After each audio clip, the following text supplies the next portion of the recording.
बचाओ। मोदी तेरी तानाशाही नहीं चलेगी, नहीं चलेगी, नहीं जाति जनगणना कराना होगा, कराना होगा, कराना होगा। मोदी हटाओ देश बचाओ, देश बचाओ, देश बचाओ, अरे मोदी हटाओ संविधान बचाओ, संविधान बचाओ। जब भेदभाव जाति के आधार पर होता है तो फिर आरक्षण आपके आधार पर। जो लोग राखी बंधवाते हैं, जो लोग अपने बहन की सुरक्षा की गारंटी लेते हैं, लेकिन रात से जब कोई लड़की पढ़ने के लिए जाती है तो ऊपर गलत कुछ परेशानी पड़ती है। ये कहाँ का आपको पता होना चाहिए।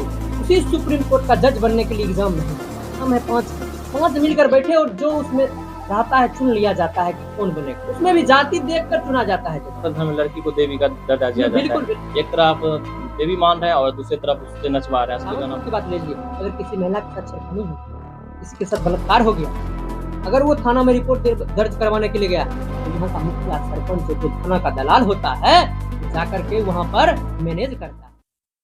नमस्कार दोस्तों, आप देख रहे हैं जिला जंक्शन और मैं आपके साथ हैं। बता दें कि आज संपूर्ण पूरा भारत बंद है और इसी पे हम चर्चा आज जाने माने नेता और सोशल मीडिया पे प्रचलित आसिम आनंद जी हैं, ऐसा के नेता हैं, इनसे हम बात करेंगे। और मेरे साथ वरुण जी भी हैं, खुदावंतपुर के नटेश क्लिनिक के जाने माने डॉक्टर साहब हैं, इनसे भी बात करके हम आपको दिखलाएंगे। आज भारत बंद है तो खुदावंतपुर में आज क्या हुआ, खुदावंतपुर में जाम हुआ कि नहीं हुआ, किस कारण, या जाम नहीं हुआ तो किस कारण से जाम नहीं हुआ, लगातार मेरे साथ बने हुए। नमस्कार आसिम जी, आपका स्वागत है मेरे चैनल में। आपका भी बहुत बहुत वरुण जी, आपका भी स्वागत है। धन्यवाद। आज हम आसिम जी आपसे ये बात करना चाहते हैं, आज संपूर्ण भारत बंद क्यों है? आज जो संपूर्ण भारत बंद है जी। वो इसलिए है क्योंकि सुप्रीम कोर्ट ने एक डिसीजन दिया है, एक फैसला दिया है। उसमें उन्होंने ये कहा है कि हम SC ST में वर्गीकरण करेंगे, यानी आरक्षण में वर्गीकरण करेंगे जी। और उसमें हम क्रीमी लेयर लागू करेंगे। तो उसी के विरोध में SC ST और OBC का जो पूरा का पूरा भारत में जो सोशल एक्टिविस्ट थे, जितने भी सामाजिक संगठन हैं, उनके द्वारा एक कॉल दिया गया कि 21 अगस्त को पूरे भारत को बंद किया जाए। क्योंकि हम आप जानते हैं कि सुप्रीम कोर्ट कह रही है कि जो इसमें वर्गीकरण किया जाए, आपको पता होना चाहिए उसी सुप्रीम कोर्ट का जज बनने के लिए एग्जाम नहीं होता है, उसमें कॉलेजियम सिस्टम है। अगर आप हैं, हम हैं, पांच मिलकर बैठे और जो उसमें रहता है चुन लिया जाता है कि कौन बनेगा। उसमें भी जाति देखकर चुना जाता है जज को। तो मेरे कहने का अर्थ ये है कि आप SC ST में वर्गीकरण की जब बात कर रहे हैं तो आप EWS में वर्गीकरण की बात क्यों नहीं कर रहे? क्योंकि EWS में सवर्णों को 10% आरक्षण है, तो उसमें भी तो सारे के सारे स्वर्ण लोग अमीर हैं, गरीब भी हैं, लेकिन क्या उसमें गरीबों को लाभ मिल रहा है? बिल्कुल नहीं मिल, पता भी नहीं है कि आरक्षण क्या होता है। EWS के बहुत सारे गरीब लोग। आपका साफ तौर पे ये कहना है कि कोई भी कास्ट हो, कोई भी परिवार, मतलब हर जगह गरीब ही कुचला जाता है। हाँ, हर कुचला जाता है गरीब का। लेकिन मेरे कहने का अर्थ ये है कि जो आप जो बोल रहे हैं वर्गीकरण, किस आधार पर वर्गीकरण कीजिएगा? जब तक पता नहीं चल पाएगा कि पूरे भारत में किस जाति का कितना आबादी है, तो आप किस आधार पर वर्गीकरण कीजिएगा? आप कैसे कहिएगा कि इसको 5% मिलेगा, इसको 10% मिलेगा? तो मेरा कहने का अर्थ ये है, मैं कहना यही चाहता हूँ और भारत सरकार से भी मांग करता हूँ कि सुप्रीम कोर्ट उसमें भी दखल दे और वो कहे कि आरक्षण जो है, आरक्षण लागू करे, कोई दिक्कत नहीं है, लेकिन सबसे पहले जातिगत जनगणना हो, ताकि पता तो चले कि किस जाति की कितनी आबादी है। उसके आधार पर आप उसके बाद आप वर्गीकरण कीजिएगा, चाहे आप क्रीमी लेयर लागू कीजिएगा। आप किस आधार पर, पता कैसे चलेगा? तो मेरा यही मांग था। और उसके बाद अभी कुछ दिनों पहले सुप्रीम कोर्ट ने ही जो बिहार सरकार जो 65% आरक्षण लागू किया था, उसको सुप्रीम कोर्ट ने रद्द कर दिया। तो मेरा मांग ये है कि आरक्षण को 9वीं सूची में भी डाला जाए, ताकि सुप्रीम कोर्ट को उस पर किसी भी प्रकार का कोई भी फैसला देने का अधिकार नहीं है। क्योंकि आरक्षण जो है एक आर्थिक आधार पर आरक्षण नहीं दिया गया था। बाबा साहब भीमराव अम्बेडकर ने जाति के आधार पर, भेदभाव के आधार पर दिया गया था आरक्षण। क्योंकि इस देश में आपके पास कितना पैसा है उसके आधार पर भेदभाव नहीं होता, आप किस जाति के व्यक्ति हैं उसके आधार पर भेदभाव किया जाता है। तो मेरे कहने का अर्थ है, जब भेदभाव जाति के आधार पर होता है तो फिर आरक्षण आर्थिक आधार पर कैसे? आपका कहना सही। तो हम देखिए, आज जिस बेगूसराय बंद है, पटना बंद है, जिस अपने बगल में चिड़ियापुर प्रखंड का गोपालपुर भी बंद है, खुदावंतपुर में क्या ऐसा हालात हुआ जो कुछ देर के लिए जाम किया गया फिर हटा दिया गया? देखिए, खुदावंतपुर में कुछ देर के लिए बंद किया गया। हम लोग आयसा से जुड़े हुए हैं, भाकपा माले। हम लोगों का ये था ऊपर से कॉल कि जहाँ भी SC ST का जो लोग बंद करेंगे सामाजिक संगठन, वहाँ पर हम लोगों को जाकर समर्थन देना है। लेकिन हमें यह लगता है कि खुदावंतपुर में SC या ST का कोई मजबूत संगठन, सामाजिक संगठन नहीं है, जो सच्चाई है। और हम लोग एक राजनीतिक संगठन से है, तो हम लोग वहाँ पर तो SC ST का एक भी संगठन यहाँ पर बंद में था ही नहीं। हम लोग को समर्थन देना, जबकि हम लोग खुद वहाँ पर जाकर बंद किए, चाहे 1 घंटा हो चाहे आधा घंटा। कितना दिन के कौन कौन व्यक्ति आपके साथ थे वहाँ? हमारे साथ थे RJD के प्रखंड अध्यक्ष सैफी जी थे, विजय कुशवाहा जी थे, और बादल कश्यप जी थे, वरुण जी थे, और भी अन्य साथी लोग थे।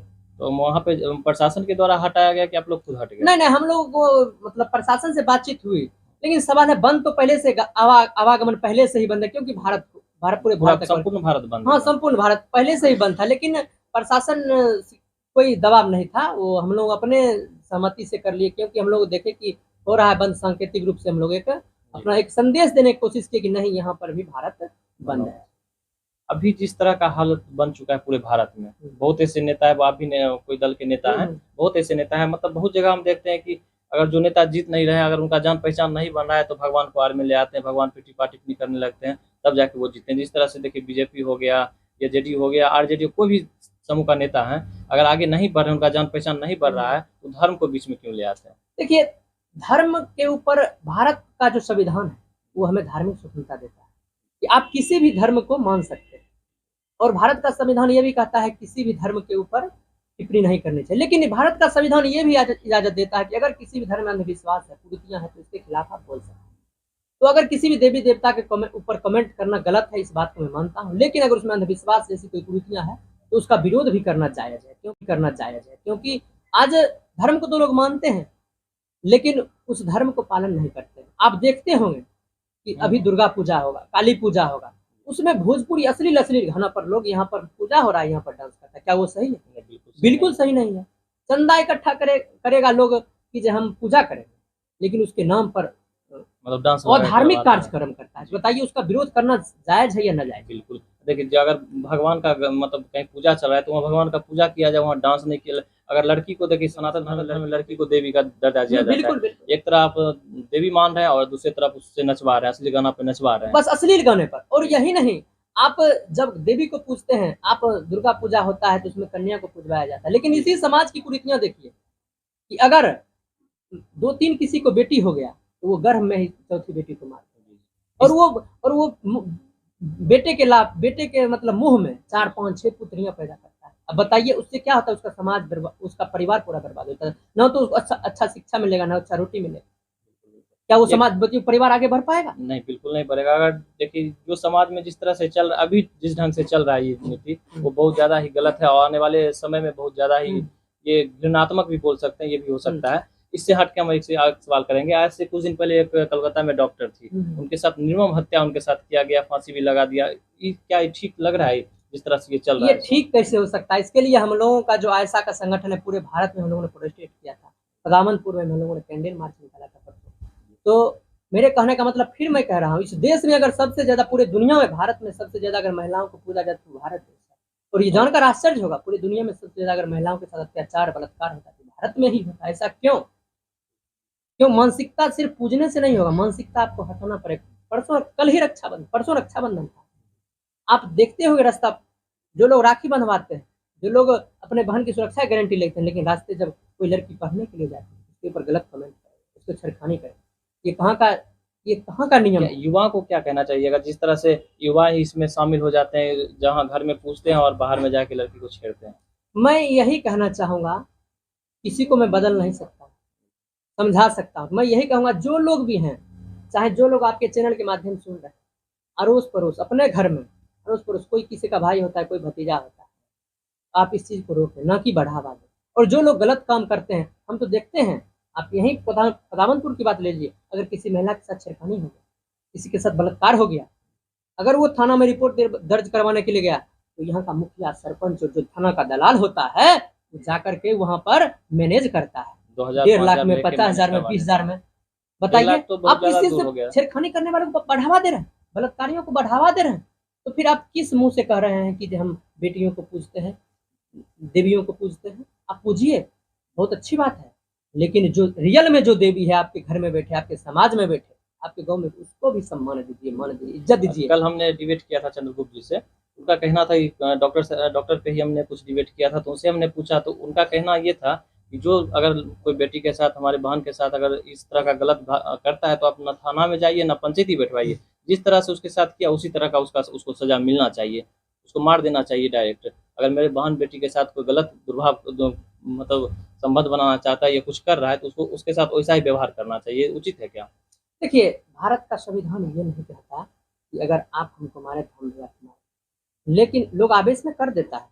लेकिन सवाल है कि अगर हमने उसको मार दिया तो फिर मेरे साथ क्या होगा? मेरे साथ वही फिर प्रशासन हम पर केस दर्ज करेगा और थाना में डालेगा। मेरे कहने का अर्थ ये है, कम से कम अगर दोषियों को बचाना बंद कर दिया जाए, दोषियों को जेल में डाला जाए, ना कि उसके साथ मैनेज किया जाए, देखिए लोग अपने डरना शुरू कर देंगे। लेकिन यहाँ पर तो दोषी को बचा लिया जाता है, बोलता है हमारे समाज का बात है, हमारे समाज का नाक कट जाएगा, ऊपर चला जाएगा, पेपर में चला जाएगा, मीडिया में चला जाएगा। तो समाज दोषी है, प्रशासन दोषी है, और आम बलात्कार करने वाला तो दोषी है, साथ में वो प्रशासन भी दोषी है, समाज भी दोषी है, और जो लोग जो उसको मतलब संरक्षण देता है वो भी दोषी है। वरुण जी आपसे सवाल करेंगे, जिस तरह से हर जगह हम देख रहे हैं कि आज पूरा भारत बंद है और हड़ताल भी किया गया है, गाड़ी रोक दिया गया है हर जगह, लेकिन खुदावंतपुर में हमने देखा मुश्किल से आधा घंटा भी वहाँ पे जाम नहीं किया गया और प्रशासन आया, वहाँ से गाड़ी हटवा दिए, मतलब जाम को हटवा दिए प्रशासन। इस पे क्या कहिएगा? तो क्या खुदावंतपुर में ST नहीं है? खुदावंतपुर में जितने भी व्यक्ति उनको क्या हर तरह का न्याय मिल रहा है? देखिए, न्याय तो नहीं मिल रहा है, लेकिन यहाँ जो SC/ST का संगठन जो जिला में बना हुआ है, वो यहाँ पे क्या किए, यहाँ पे पहले जो SC थे उसमें पासवान, धोबी, चमार, जो भी जो एनीबडी हैं, वो लोग इसमें जब जुलाहा के 5 जाति को जो जोड़ा गया था SC में, तो यहाँ पे उसके सदस्य को मतलब प्रखंड का अध्यक्ष बनाया गया था। अभी तो उसको SC से निकाल दिया गया हाईकोर्ट के आदेश के हिसाब से, वो तो मान लेते पिछड़ा वर्ग में भी चला गया है, तो यहाँ तो नेताविहीन हो गया। यहाँ ने वो मान लीजिए फिर से जो इसका मोर्चा के अध्यक्ष, जिलाध्यक्ष हो चाहे जो हो, वो लोग तो फिर पुनः यहाँ के नेता जो हैं या गठन करवाएंगे, गठन करवाना चाहिए या करना चाहिए था, जो अभी तक नहीं किए। मान लिए यहाँ हम आज सुबह हम राइस रजक टीचर हैं, उनसे बात हुआ तो मान लीजिए उनसे संपर्क हुआ जिला से, लेकिन वो भी तो सड़क पे नहीं आ पाए। हम लोग तो साफ तौर पे डॉक्टर साहब ये हो गया कि मतलब जिनके लिए हम लोग कार्य कर रहे हैं वो व्यक्ति खुद नहीं आए। उसके बाद हम लोग के साथ जो नेता वर्ग के लोग हैं वो लोग साथ नहीं दिए, हम आम जनता के साथ आए। आम जनता के साथ आने के बाद प्रशासन हम लोग को सड़क पर से हटा दिया गया कि आपके पास नहीं है। मतलब अब वहाँ पे हमने देखा कि आप लोग संख्या में मुश्किल से 10-15 संख्या में ही थे आप लोग। क्या कहना चाहिएगा, जिस तरह से जिनके लिए आप लोग हड़ताल कर रहे हैं वो व्यक्ति खुद नहीं आ रहे हैं, ये तो खुदावंतपुर के लिए दुर्भाग्य है। जी, हम तो कहेंगे सभी अनुसूचित जाति, जनजाति, चाहे OBC, PBC के लोगों को आपके साथ हो रहा है, कल किसी आदमी के साथ भी होगा। सभी लोग को मिलजुल के सड़क पे आना चाहिए और समाज को रूप में अपने भाई बहन के लिए लड़ना चाहिए, जो आगे पढ़ने के लिए चाहे किसी भी। हम और कहना चाहते हैं यहाँ के जो LJP नेता हैं उनको तो और आगे बढ़ना चाहिए, लेकिन उनका मुख्य नेता जो है चिराग पासवान जी, खुद कहे कि जो समाज में जो आगे बढ़ गए हैं SC में सीट से जीते हैं वो अपना छोड़ रहे हैं। एक बात हम आपको बताएंगे, करना चाहते हैं। एक मिनट डॉक्टर साहब, हमने कहीं पे मतलब गए थे तो चिराग पासवान का भाषण सुना था, तो चिराग पासवान बोल रहे थे कि जब तक हम चिराग पासवान जीवित है तब तक संविधान पे कोई आंच नहीं आएगा। ये सब गलत बात है, हम कहेंगे गलत है कर रहे हैं। हम कहते हैं पहले वो अपना आरक्षण छोड़े, जो लाभ उठाते हैं पासवान समुदाय से या और समुदाय से उसका वो छोड़े और जनरल सीट पर जाके वो लड़के बतावे, तब हम उनका मान लेंगे। आपका परिचय क्या हुआ डॉक्टर साहब? मेरा नाम वरुण कुमार हुआ, हम पंचायत समिति क्षेत्र संख्या 8 का प्रतिनिधित्व भी करते हैं। मेरी मम्मी इस पंचायत समिति सदस्य हैं। असीम जी आपका परिचय, पूरा परिचय हमारे दर्शक को बता दीजिए आप। मेरा नाम असीम आनंद हुआ, मैं छात्र संगठन आयसा का जिला सचिव हूँ और मेरा घर खुदावंतपुर हुआ, तो साथ ही साथ मैं सामाजिक वर्क भी करता हूँ। आपका मतलब हर वक्त कुछ मतलब सोशल मीडिया पे देखते हैं, मतलब कुछ तरह का तो कमेंट जैसे आते रहते हैं, आप उसी से प्रचलित हुए हैं या जाके व्यक्ति से मिले थे आप? नहीं, हम सोशल मीडिया पर तो एक्टिव हैं, हम जमीन पर भी काम करते हैं। आपको जानकारी के लिए बता दें, इससे बोलते नहीं है, बहुत लोग जानते भी नहीं हैं। जब कोरोना काल चल रहा था तो जिस वक्त विद्यालय बंद था, स्कूल बंद था, तो हम अपने गाँव पंचायत में करीब अनुसूचित जाति और OBC के लोगों को 25-30 बच्चों को 2 वर्ष तक मुफ्त में पढ़ाए हैं, 2 घंटा प्रत्येक दिन, और अपने जेब से कॉपी कलम और बच्चे को बांटते थे हर महीने। प्रत्येक हुआ तो फिर आपका इनकम क्या था उस समय? मेरा अपना इनकम था, वो अपना हमारा कोई काम था अपना करते थे, जिसकी वजह से अपना अपना व्यक्तिगत काम था, है ना, उससे हम पैसा अरेंज करते थे और बच्चों को बांटते। 2 साल तक हम ये काम किए। ऐसा नहीं है कि हम डायरेक्ट, हम शुरुआत हमारा वहीं से है, बाद में हम राजनीतिक दल से हम जुड़े। मतलब कोरोना काल से ही आपने शुरुआत इस चीज का की? हाँ हाँ, कोरोना का हमने सामाजिक वर्क पहले किया, उसके बाद हम धीरे धीरे इसमें आए। अच्छा। अभी भी हम लोग सामाजिक काम करते हैं, ऐसा नहीं है।